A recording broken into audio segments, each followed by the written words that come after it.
مرتد تھا, وہ بےایمان تھا, ختم نبوت پر ڈاکہ ڈالا اور وہ مرتد ہو کر مر گیا ہے. حضرت نے فرمایا میں اسی پر تو رو رہا ہوں کہ وہ میرے نبی کا امتی تھا, بے ایمان مر گیا, بغیر ایمان کے چلا گیا. اور میں اسی بات پر رو رہا ہوں کہ وہ میرے نبی کے ساتھ نہیں گیا, وہ جہنمیوں کے ساتھ چلا گیا ہے. میں اسی بات پر رو رہا ہوں. یہ خیر خواہانہ انداز تھے, آج ان کے نام زندہ ہیں. جن میں خیر خواہی تھی ان کے نام زندہ ہیں, اور جن میں خیر خواہی نہیں ہوتی وہ ختم ہو جاتے ہیں, مٹ جاتے ہیں. آپ لوگوں نے, بہت سارے لوگوں نے مدینہ طیبہ میں گئے ہوں گے, اللہ نے دکھایا ہوگا, جو نہیں گئے اللہ تعالیٰ ان کو لے جائے.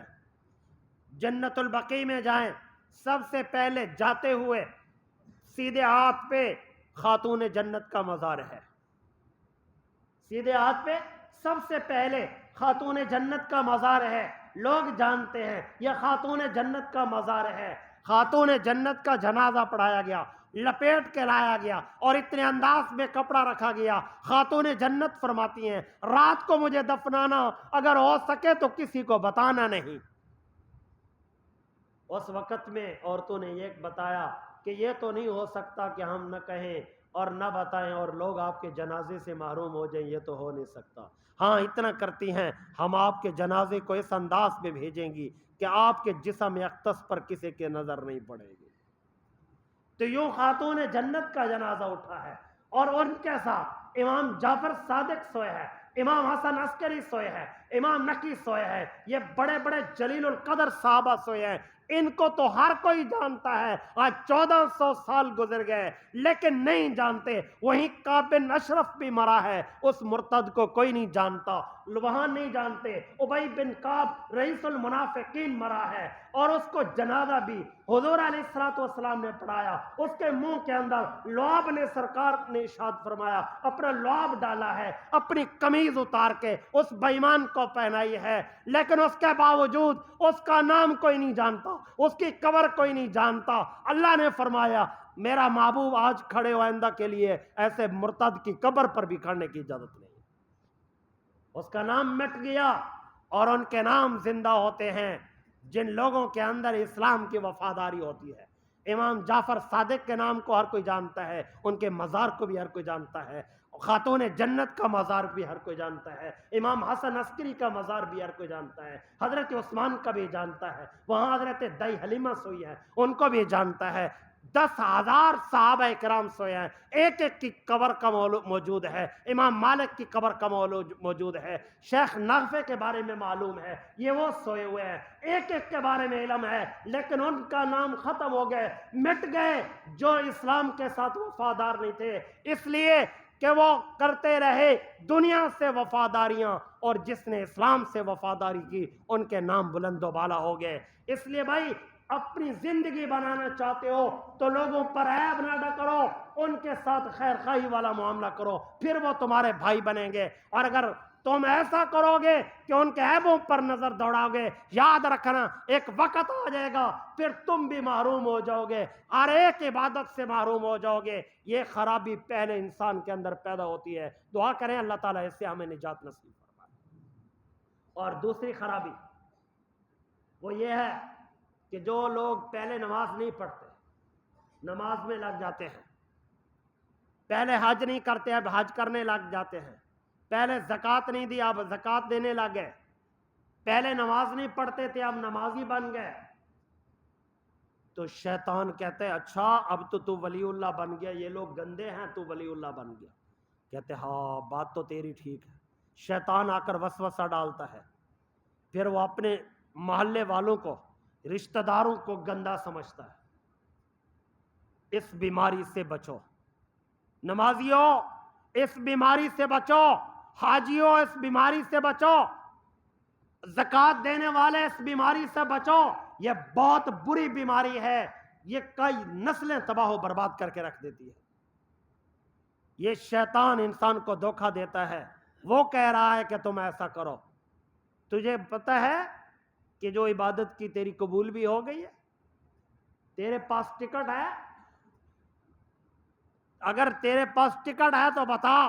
حضرت عمر بن خطاب رضی اللہ تعالیٰ عنہ کھڑے ہیں, ایک درخت کی ٹہنی کو پکڑتے ہیں، اس کو یوں جھاڑتے ہیں، اس کے پتے گر پڑتے ہیں۔ حضرت عمر بھی یہاں پر گر جاتے ہیں، روتے ہیں، اور رو رو کے کیا فرما رہے ہیں؟ یا اللہ مجھے اس درخت کی ٹہنی بنا دیتا، اس طرح میرے پتے گر جاتے۔ پھر چند دنوں کے بعد مالک آتا ہے، وہ اس کو کاٹ دے گا، جلا دے گا، نام و نشان مٹ جاتا، عمر کا نام نشان مٹ جاتا۔ اسی طرح ہو جاتا۔ عمر سے اگر قیامت والے دن پوچھ لیا تو عمر کا کیا بنے گا؟ اور پھر فرماتے ہیں عمر تجھ سے تو یہ ٹہنی اچھی، اس سے قیامت والے دن پوچھا نہیں جائے گا، تجھ سے تو قیامت والے دن پوچھا جائے گا۔ یہ وہ عمر ہے، یہ وہ انسان ہے جس کو آمنہ کے لال فرماتے ہیں عمر فی الجنہ۔ حضرت عمر ہیں، حضرت عمر ابو بکر صدیق ساتھ ہیں، مولا علی پاک ہیں، حضرت عثمان ہیں، احد کے پہاڑی کے اوپر کھڑے ہیں، اور احد وہاں پر جھوم اٹھتا ہے، احد جھوم اٹھتا ہے۔ سرکار دو عالم صلی اللہ تعالی علیہ وسلم اپنا پاؤں مبارک مارتے ہیں، فرماتے رک جا، تجھے نہیں پتا کہ یہاں پر کون کھڑے ہیں؟ یہاں پر میرا صدیق ہے، یہاں پر میرے شہید کھڑے ہیں، یہاں پر میرے مولا علی پاک کھڑے ہیں۔ رک جا، اتنا نہ جھوم، یہ ان کو تکلیف نہ ہو، اتنا نہ جھوم، اب یہاں رک جا۔ وہیں احد کی پہاڑی رک جاتی ہے، اس لیے کہ یہاں پر بڑے بڑے شہزادے آئے اور وہ رو رہے ہیں۔ ایسے لوگ نہیں تھے، یہ وہ لوگ تھے کہ جن کا ایک ایک قطرہ زندگی کا اسلام گواہی دیتا ہے۔ مولا علی پاک سے جا کر کسی نے پوچھا کہ آپ کی حکومت تو بڑی خطرناک ہے، آپ کے دور میں فتنے ہیں، تو آپ کی کیا وجوہات ہیں؟ آپ تو بڑے شیر و بہادر انسان ہیں، وجوہات کیا ہے؟ آپ کے دور میں امن نہیں۔ فرمانے لگے ابو بکر کی حکومت تھی، پیچھے مولا علی تھے، عمر کی حکومت تھی، پیچھے مولا علی تھے، عثمان کی حکومت آئی ہے، پیچھے مولا علی ہے، اب علی کی باری ہے، پیچھے انسان ایسا کوئی نہیں نظر آتا جو علی کے مقام کو پہنچے۔ وہ لوگ تھے کہ جن لوگوں نے اپنے اوپر نظر ڈالی ہے، اپنے عیبوں کے پر نظر ڈالی ہے، کسی اور پر نہیں۔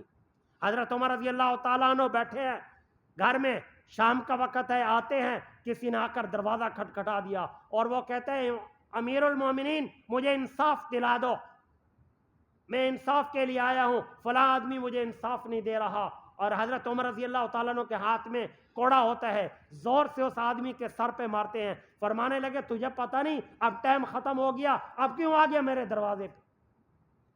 وہ آدمی روتا ہوا چلا گیا۔ حضرت عمر نے اپنے دروازہ بند کیا اور اپنی چارپائی پر جا کر وہاں پر بیٹھتے ہیں، پھر رونے لگ گئے، فرماتے ہیں عمر تیری حیثیت کیا تھی؟ یہ تو اللہ کے آمنہ کے لال نے دعا کی، اللہ کے دربار میں کعبے کا غلاف پکڑ کر دعا کی ہے، اللہ نے اگر تیرے اوپر رحم نہ کیا ہوتا عمر تو اس سے بھی گیا گزرا تھا، کیوں ایسا ظلم کیا تو نے اس کے ساتھ؟ روتے ہیں، پھر چلے جاتے ہیں اس کے در پہ، وہاں اس سے معافی مانگتے ہیں، عمر کو معاف کر دے، روز قیامت مجھے نہ پکڑ۔ یہی وجوہات تھی، ان کے نام بلند و بالے ہیں، اور ہمارے نام اس لیے مٹ رہے ہیں کہ ہم اپنے آپ کو برداشت نہیں کر رہے، ہم غیروں کو نہیں برداشت کرتے، ہم اپنوں کو نہیں برداشت کرتے۔ اس لیے اتنی بڑی مسجدوں میں چند نمازی ہیں، اتنی بڑی مسجد ہے، نمازی تھوڑے ہیں، اب اذان آئے گی، بیچارے بھاگتے ہوئے چند ایک لوگ آ جائیں گے۔ یہ کیا وجوہات ہے؟ یہ پھر بھی زیادہ ہیں، نماز ہوتی ہے 150 صف نمازیوں کی، یہ کوئی بار تو سے تو نہیں ہے نا، گاؤں کے ہیں نا۔ یہ کیا وجوہات ہے؟ اس وجہ سے نہیں آ رہے کہ نمازیوں تمہاری نمازیں کے اندر خرابی ہے، اس وجہ سے نہیں آ رہے، اور جو نہیں آ رہے وہ بھی اپنے اپنے مقدر پہ روئیں کہ اللہ تعالیٰ ہمیں اپنے دربار پہ کیوں نہیں آنے دے رہا۔ نمازیوں کو آکڑ ہے کہ ہم نمازی بن گئے ہیں، اور جو نہیں آتے وہ کہتے ہیں ہم ان لوگوں سے اچھے ہیں۔ اگر اچھے ہیں تو یہ مسجد بنی کیوں ہے؟ جو باہر پھرتے کہتے ہیں ہم نمازیوں سے اچھے ہیں، اگر آپ اچھے ہیں تو یہ مسجد بنی کیوں ہے؟ اور اگر یہاں پر بیٹھے ہوئے یہ کہتے باہر والوں سے ہم اچھے ہیں، اگر آپ اچھے ہوتے، اتنے اگر مقام کے ہوتے تو آپ کی وجہ سے کئی گلیوں کی نسلوں تک آپ کی وجہ سے لوگ نمازی بن جاتے۔ کیا وجہ ہے؟ آپ تو آگے آپ کا بیٹا نماز کے لیے نہیں آیا، آپ تو آگے آپ کا بھائی نماز پڑھنے کے لیے نہیں آیا، گھر کے اندر آپ کے بچے نماز نہیں پڑھتے، گھر والیاں نماز نہیں پڑھتی۔ وجوہات کیا ہیں؟